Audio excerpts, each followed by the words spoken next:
Oof, I thought I was done with XRP today. If you haven't seen the video, I did release a new video on XRP. YouTube's being a little funny with it because I referenced something in there. But anyway, go check that out. Put a card up. But here is the statement that has come out from Ripple. We're going to go ahead and read the statement, then I'm going to talk about my thoughts of what has happened here. So let's take a look. Our statement on the recent market participant activity. The public and press have only heard the story from the SEC's side. We'll be filing a response in a few weeks to address these unproven allegations against Ripple. The SEC's decision to file this action is not just about Ripple. It's an attack on the entire crypto industry in the United States. We've always said that there's a dangerous lack of regulatory clarity for crypto in the US. Their lawsuit has already affected countless XRP retail holders with no connection to Ripple. It has also needlessly muddied the water for exchanges, market makers, and traders. The SEC has introduced more uncertainty into the market, actively harming the community they're supposed to protect. It's no surprise that the market participants are reacting conservatively as a result. In the meantime, Ripple will continue to operate and support all products and customers in the US and globally. The majority of our customers are in the US, and overall XRP volume is largely traded outside of the US. There are clear rules for using XRP. There are clear rules of the road for using XRP in the UK, Japan, Switzerland, Singapore, for example. For 8 years, we've built products that help hundreds of customers solve pain points around global payments. We will defend our company and look forward to settling this matter in court to finally get clarity for the US crypto industry. On a parallel note, we also look forward to working with the commissioners of the SEC's new leadership once appointed. In all, the SEC chair, 6 of his directors from the SEC division, and the SEC's general counsel have now departed. Many left just this week. Our steadfast commitment to construct regulatory engagement has not changed. So my thoughts on this is exactly what I think the community needed to hear. I think there's a lot of FUD, so Ripple coming out with a statement like this really helps. The facts of the matter is, we've only heard one side of this.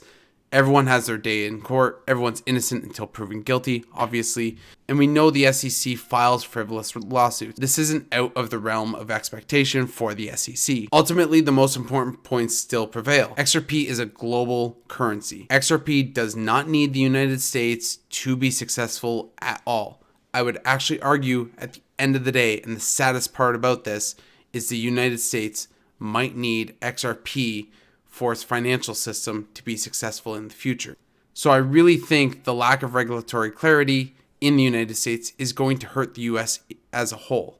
And obviously, say what you will about Ripple, but one reason why I invested in XRP is because there was a company actively fighting for legislation of this cryptocurrency. Now, that doesn't make me expecting that I'm going to receive a part of Ripple because I invested in XRP, but I am factoring in that there's a business building on top of the ecosystem when I do invest in XRP. Ultimately, I think XRP has the easiest road to regulatory clarity. I think Ripple is going to win this lawsuit, and I think ultimately XRP's price will just act as if it was been suppressed for the time being while all the altcoins pump. It's again going to be very scary while everything else is going up and XRP is trading sideways or possibly even going down.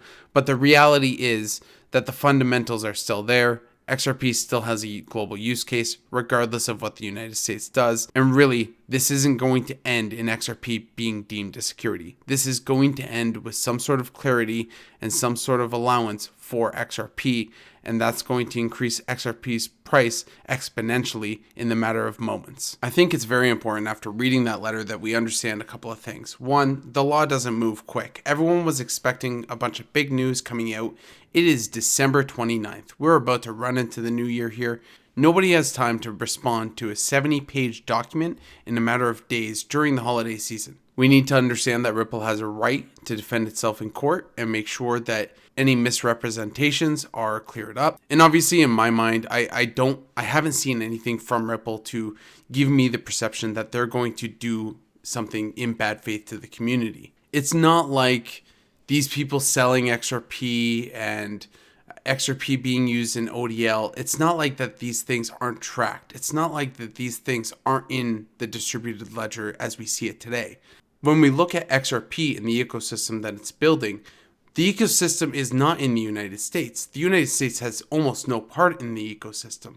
The ultimate value of XRP has nothing to do with the United States, But these regulations and this drop is all about the United States. You have to think about what you're investing in and the aspects of that project. You have to also make sure that you're not making a decision based completely on emotion.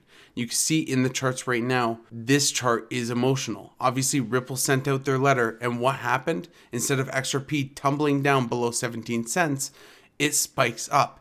It's all emotion. Nothing new has changed. Ripple just responded to the community. Ripple just let them know, hey, we're here, but everything's going to take a minute. And that's to be expected. And we have to be patient with things like that. If the worst case scenario happens, we are still going to press forward in the global ecosystem in the future. So it's no big deal. But that's not going to happen. It's not going to result in that. It is going to be deemed not a security. We're going to get the framework to allow cryptocurrencies that aren't a security through, and then cryptocurrencies that are a security to be regulated appropriately. And that's what we should strive for in this ecosystem. We need things like anti-money laundering laws. We need things like know your customer. These are things to make the system go. These are how we remain legislatively compliant and still work with government.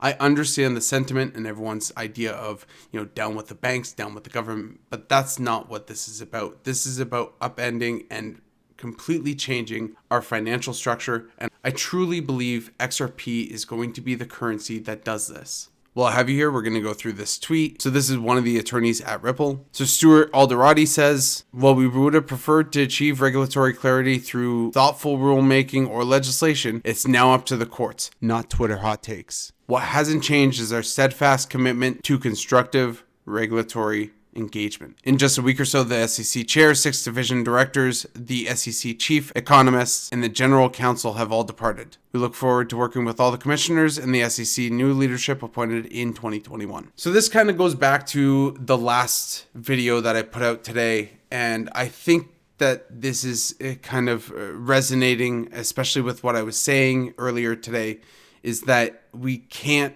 let Twitter hot takes determine what we do.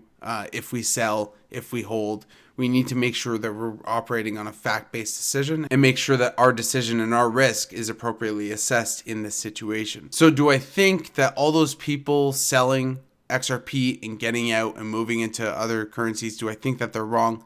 No, because at the end of the day, you're never wrong I'm not seeing that, however. All I'm seeing is a bunch of news and a bunch of emotion dragging down the charts. I still know the potential of the underlying asset, so I'm not going to capitulate. I would recommend that you guys all base yourselves not in emotion, but in fact when you're making decisions on whether or not to buy or hold. So just like I mentioned in the last video, you have to assess your own risk with these things.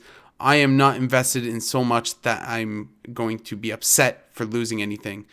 But that is just how I feel. But let me know what you guys think in the comments below. I will like to say that if you've reached the end of the video, then please give me a subscribe. I'm trying to grow this channel, and we've grown exponentially in the past couple of days, almost 16, 17 subscribers. So please give me a subscribe if you've watched to the end of the video. I would much appreciate it. Thanks again, and happy hodling.